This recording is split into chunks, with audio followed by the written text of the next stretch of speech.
Welcome to the Heart-Led Business Show, where compassion meets commerce and leaders lead with love. Join your host, Tom Jacobs, as he delves into the insightful conversations with visionary business leaders who defy the status quo, putting humanity first and profit second.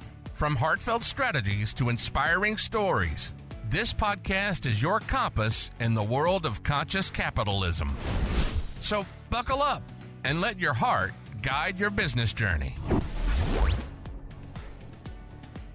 Welcome to the Heart-Led Business Show, where passion meets purpose. Today, we're beyond excited to spotlight the incredible Dr. Jaime G. Raygoza, the brilliant mind behind Rainbow Career Coaching. With a heart full of compassion and a mission to empower LGBTQ plus professionals, Jaime transforms stress into success, like turning lemons into joyful rainbow-flavored lemonade. Join us as we dive into Jaime's inspiring journey of resilience and creativity in the world of career coaching. Jaime, welcome to the show. Thank you for having me. I'm super excited. Yes, me as well. I'm especially excited to learn more about your story and especially how that car accident when you were 23 reshaped your life. I think that's going to be a really interesting story to dive into. But first, the first question I always ask is, what's your definition of a heart-led business? It's a business where you come in authentically as yourself. You keep your morals, your the things that really make you you, and not compromising that along the way. Being able to really stick with your mission, stick with the reason why, having a strong why you're helping your clients and not lose the sense of that. Nice. And I like that, bringing your whole authentic self, but also not compromising your values as part of the business. Do you feel like you've run into people, or maybe you've had that challenge as well, where you were perhaps compromising your own values just for the business? Yeah, definitely.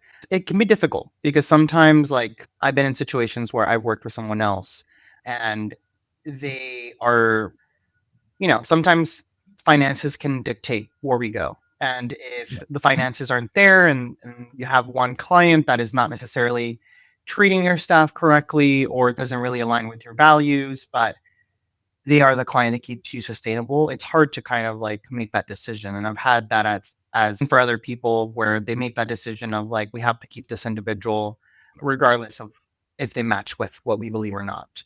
However, there's always, if there's a how, there's a way. Even though it may seem like you don't have any other option, there's always another option. You just have to kind of be creative, think outside of the box, and find innovative solutions to the issue that you're currently having. You don't have to compromise yourself along the way. It's just really trying to work a little bit harder. The easiest way is not always the best way.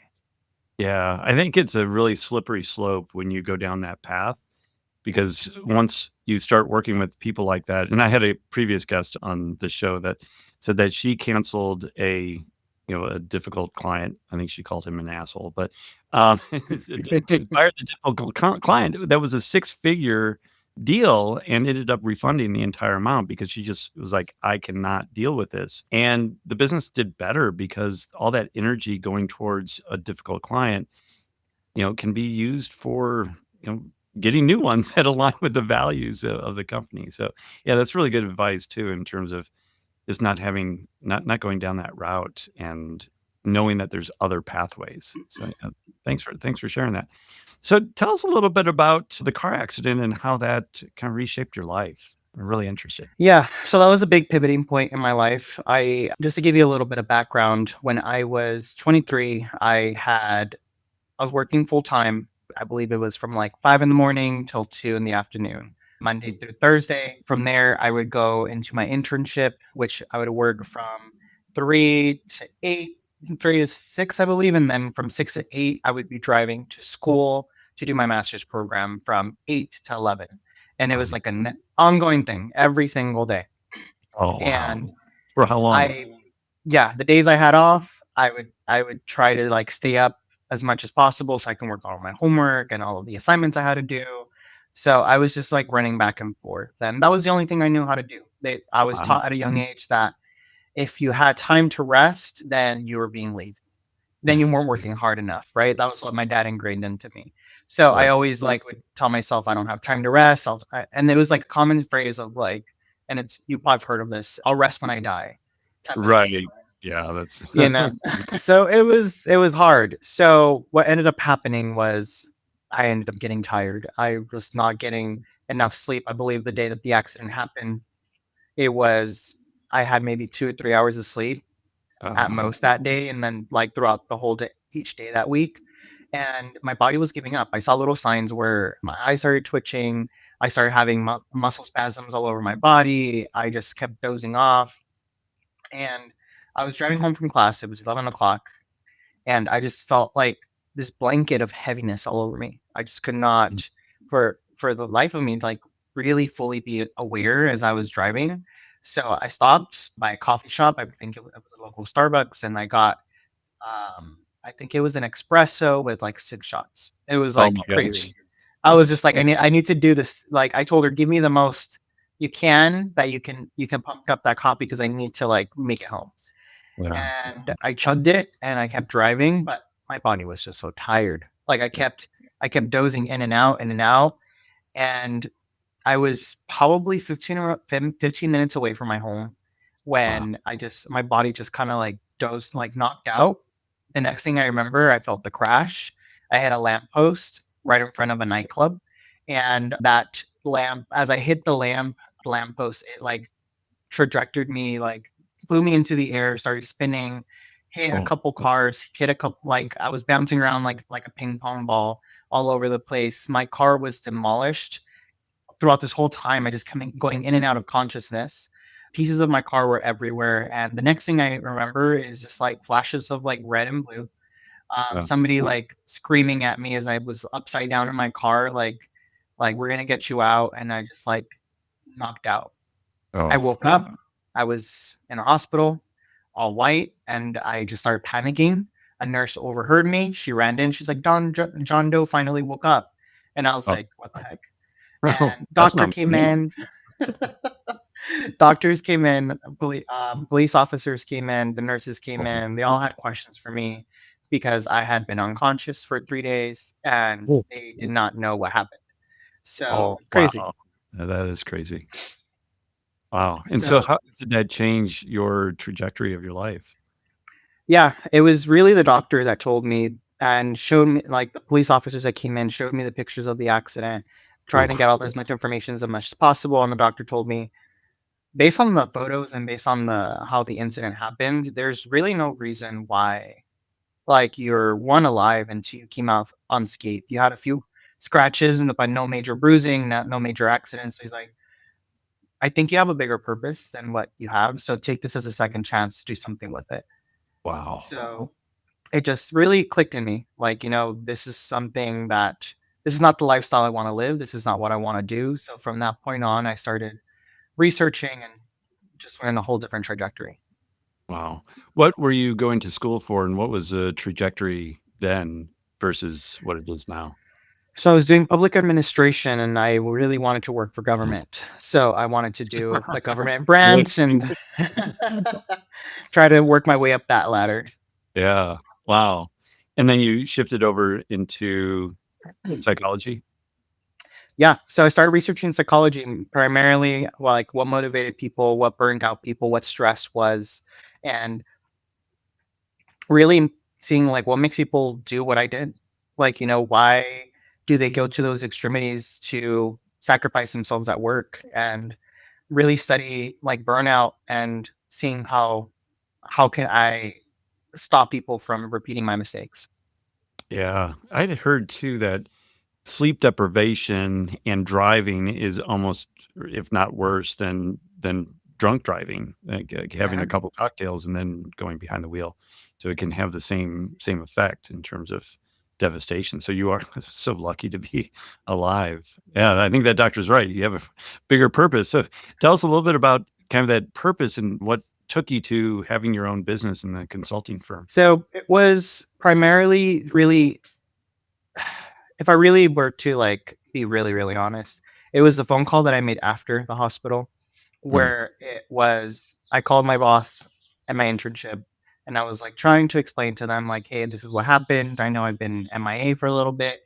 Um, and my boss told me, well, we already let you go. You were 3 days no show. Like, we Mm. can't function without that.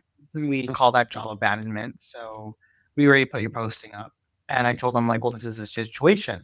And HR literally told me, well, that sounds like a personal problem. We already put your job up. Like, you're even let go. It is what it is. You can Wow. reapply if you want, but there's no likelihood you're going to get the job. Wow. And I was like, I was putting all these hours in, I was doing all this work. So that right there was where I was, you know what? You can't sacrifice your whole life and your identity to become an employee. You have to be able to find more meaning in life, have more of a work life balance. And that's kind of what I teach a lot of my clients. And that's kind of what really is the foundation of Rebel Career Coaching, showing that you have to be yourself. And in Mhm. order for you to be yourself, you need to know who you are. And a lot of us tie our identity to our work. So Right. we live, breathe, and do everything work. So when, like, we probably all have those colleagues that we go out to dinner with or drinks with, and the topic of work never leaves their mouth. That's Yeah. all they talk about because that's all they are. Right. So in order for us to really know ourselves, we need to really separate our identity from work and find out who are we? How do we relax? How do we have joy in life? And kind of rediscover that aspect of ourselves. Yeah. But now, what if work is like your purpose and that is what lights you up and drives you and all that? Is that still okay to talk about work because that is kind of your life, your hobby, and, and your interest, your passion? Definitely. You Yeah. can have work be your passion, but it cannot be your everything because it's too much eggs in one basket. Like Ah, asking yourself as well, what other things light you up? What other things bring you joy? Because if you eat too much, if you do too much of a good thing, it turns bad, right? So if sure. you have too much cake, you end up gaining weight, diabetes, No. other things. If you end up having too much candy or too much, like even if you exercise too much, it can hurt Yeah. you. You can start getting injured. So you have to be able to take it in increments and then diversify what you consider joy and like still have the good thing there and have, even if it inspires you to keep doing it, you shouldn't be working 16, 18, 20-hour days because look at what happened to me. Yeah. So so really picking and finding like how can I ingrain self-care and ingrain other aspects of my life to really balance myself out. Yeah. Is that similar to like the 7 points, life points or life areas or five? I always forget what the like you have your spiritual self, your work self, your family, all that, and making sure that that whole that it's a circle and not flat on one side like a flat tire because you can't go very fast or with a flat tire. Yeah, you have to have Exactly. And I believe it's the 8 sections of wellness. So like okay. social, emotional, intellectual, environmental, Yep. physical, all of those should be balanced out and really focusing where is a passion in each one and seeing Mm. are you feeding that part of your soul, of your life. Okay. Very cool. So how did you start your rainbow consulting and rainbow coaching company? So I was in mental health, and I noticed that a lot of the staff that I was working with were asking me questions outside of my scope. So I was a very inquisitive person, and I was like, I really wanted to help people. So I started researching more, and I started doing more. And I would meet with my staff outside of work hours just to kind of be able to practice this coaching thing that I just got certified in, and mentoring and all that jazz. And it wasn't until one staff member told me, I think I'm going to pay you for this because this is something that like you're doing way above and beyond that. I know you're not even getting paid for this. So let me pay you for the services you're providing. And at first I was like, why, what are you, I'm just doing this out of the Yeah. kindness of my heart. I just Right. want you to be able to do good. And she's like, no, like you have something here. You should really consider maybe opening up your business and repeating this with other people Wow. because you really have helped me more than any other supervisor. And I think you're going beyond above that. So that kind of like hit the light bulb moment. And I started doing research and saying, is this even a career? Is this something I can actually do?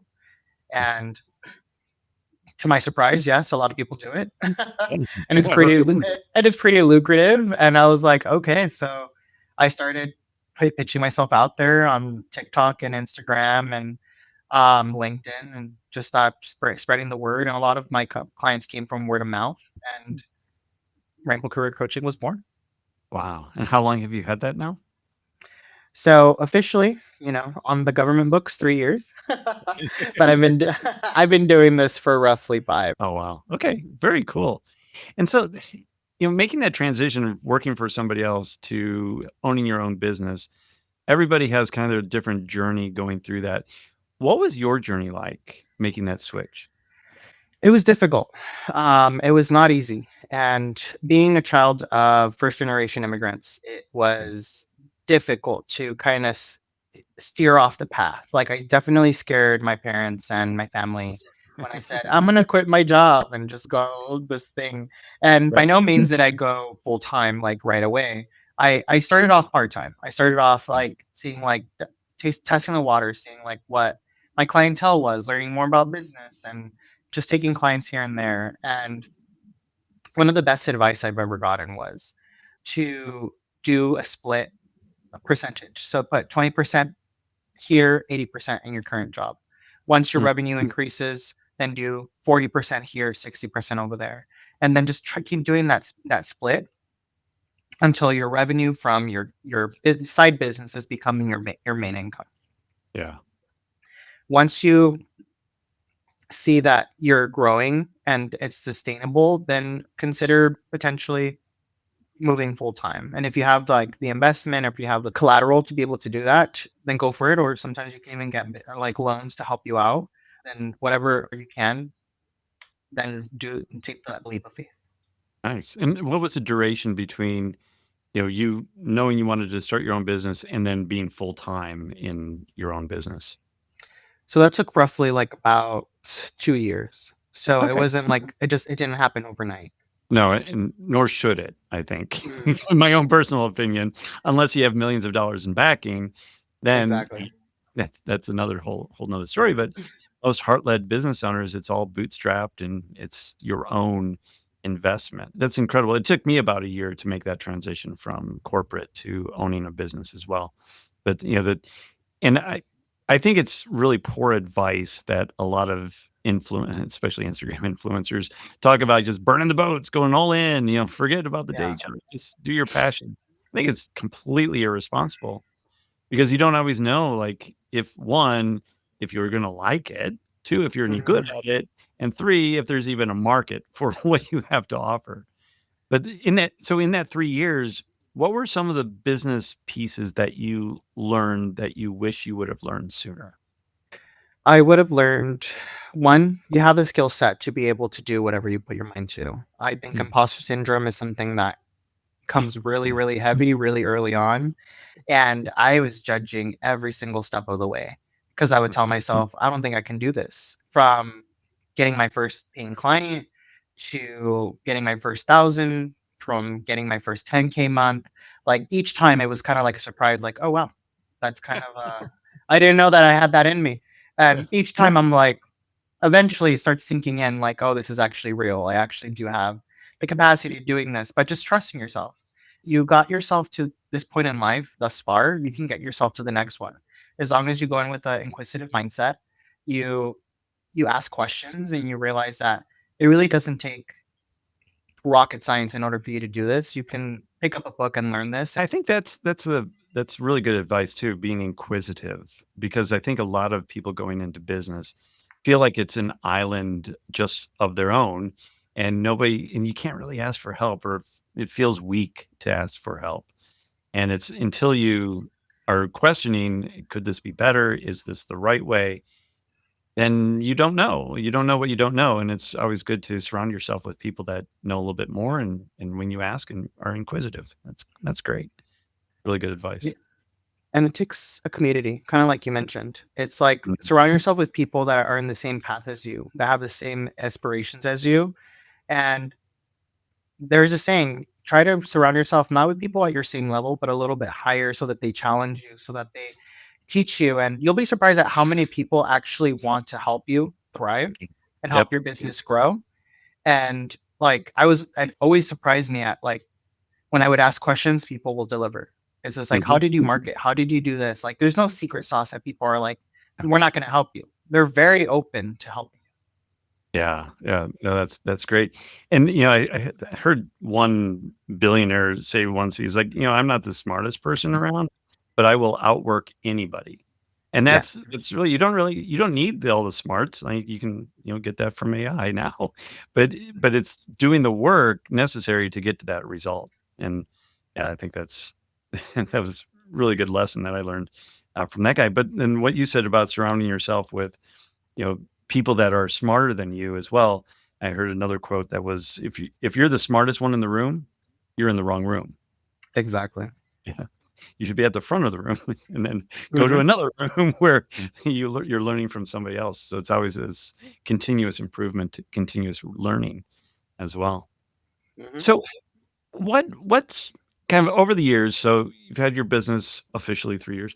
Um, what kind of surprises have come up from being a heart-led business versus just being focused on the profit? It's the type of work that you do and why you do it. I've seen other coaches and other people in this industry try to help everyone and not really niche down. And when you're starting off, it's okay because you're trying to figure out what sticks, kind of like what is like your niche. But after you got in the groove and you know who you're supposed to be helping, you should not be helping everyone because then you're not really sticking with your values. Yeah. So, for example, I've had people that come to me that really do need therapy. Like Mm, there's no amount of coaching that's going to be able to focus on trauma. Like that is going to heal trauma and heal the past. That is something that therapy does. And that even psychotherapy or even psychiatry. So knowing the boundaries of your scope of work and what you have to mm, be able to do and not make promises you can't keep. yeah. So I've had clients that come to me and they're like, I just got a divorce. I just have like so much, like, I was hit as a child, a bunch of other things that they started sharing with me. And I'm like, okay, so in coaching, you have to be able to be goal oriented. What is the goal here?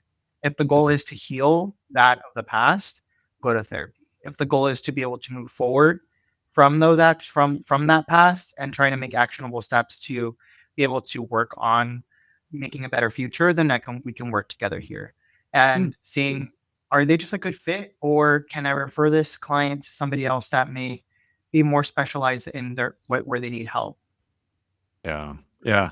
Niching down is just so important for a number of reasons. One, you can target exactly the right messaging for that market because you can speak the language that everybody in that niche understands and can relate to. But also you appear as the expert, right? You're a specialist in this niche, and that for me just alone will catapult somebody's relevance way above somebody that's just a generalist. I can help anybody, which ends up Mhm. helping nobody, right? Exactly. Because you're not able to really dive into certain markets and people that are in groups. You're able to really understand everything that's going on, so that you're able to help them at a much deeper level and speak their language too.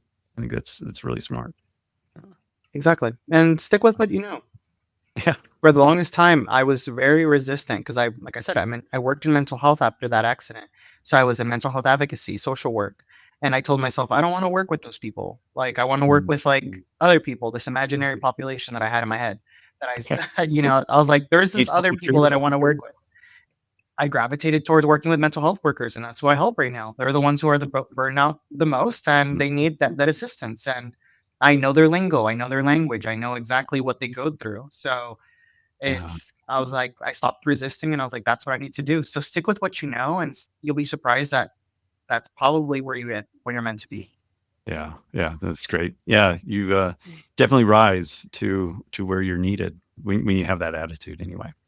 And especially when you come from the heart as well, because people can definitely feel that versus just a transaction going on. So, how can people learn more about your coaching and potentially get a hold of you? Go to my website at rainbowcareercoaching.com. I'm also, if you just Google Rainbow Career Coaching, you'll find me at any social media out there. So just shoot me a DM, shoot me a message, and we can talk and see if you're a good fit for us and see if we can help you. That's awesome. Cool. We'll make sure to link all of that up into the show notes as well, so it'll make it easy for everybody. And Jaime, thank you so much for coming onto the show today and sharing your story, sharing your journey through, burnout, complete burnout. Where I can't believe that they fired you and wouldn't take you back just because you're in a like, I'm in a coma. How am I supposed to call it? Yeah. Yeah, I know. Still surprises me to this day. But thank you so much. It was a pleasure being on here, and thank you so much for letting me tell my story. Awesome. Yeah, you're very welcome. And thank you, listeners, for watching the show today and listening to the show. We really do appreciate it. And make sure you're checking everything that Jaime is doing. And we'll provide all of that down in the show notes. So it makes it super easy to just click and connect. And if you could do me a favor while you're down there, look around for that review button. And if you could give the show a rating and review, that helps spread the word for more heart-led businesses to get some advice from people that have been there and done it before. So until next time, lead with your heart. You've been listening to the Heart-Led Business Show, hosted by Tom Jacobs. Join us next time for another inspiring journey into the heart of business.